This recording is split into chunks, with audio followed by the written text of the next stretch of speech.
Jeg havde taget lidt for mange kilo på, og ville rigtig gerne tabe mig. Og det var svært for mig at motivere mig selv.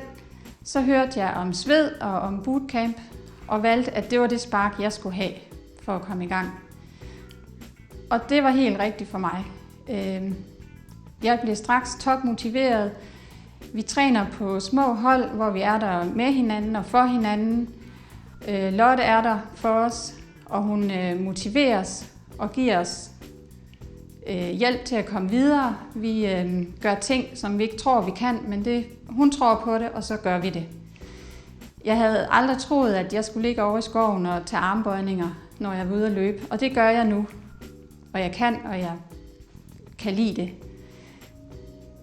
Det har været en rigtig god beslutning for mig. Jeg har valgt at investere i min krop og min psyke, og det var den helt rigtige beslutning.